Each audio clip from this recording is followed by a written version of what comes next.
ہمارے اس معاشرے میں حقیقی تبدیلی لانے والے 10 لوگ۔ نمبر 1، میں ایک کلرک ہوں، میری تنخواہ 25,000 روپے ہے۔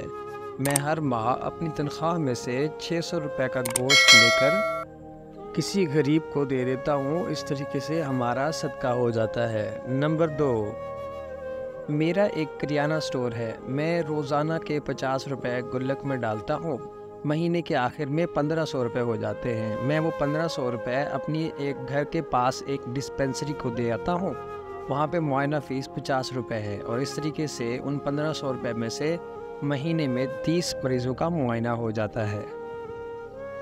نمبر 3، میرا ایک کریانہ سٹور ہے، میں روزانہ کے 100 روپے گلک میں ڈالتا ہوں، مہینے کے آخر میں 3000 روپے کا راشن لے کر کسی غریب کے گھر میں دے دیتے ہیں، اس طریقے سے کسی غریب کی مدد ہو جاتی ہے اور اس کا مہینے کا راشن بھی آ جاتا ہے۔ نمبر 4، میں ایجوکیشن ڈپارٹمنٹ سے منسلک ہوں اور ایز اے SSS کام کر رہا ہوں۔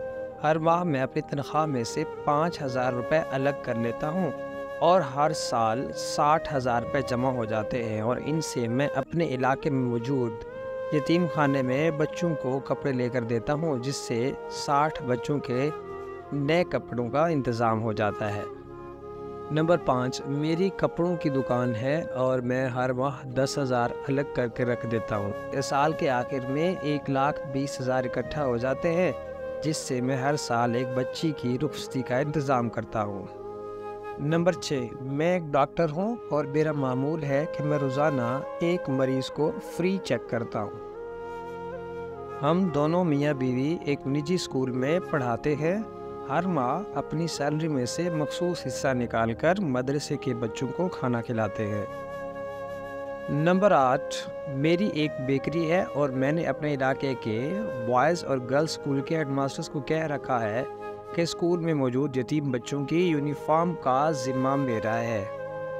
نمبر 9، میرا ریسٹورانٹ ہے، میں روزانہ اپنے ریسٹورانٹ میں سے 50 لوگوں کا کھانا پارسل کرواتا ہوں اور غریب لوگوں کو پارسل کر کے دیتا ہوں، جس سے وہ اپنی فیملی کے ساتھ گھر بیٹھ کے آسانی سے کھانا کھا سکتے ہوں۔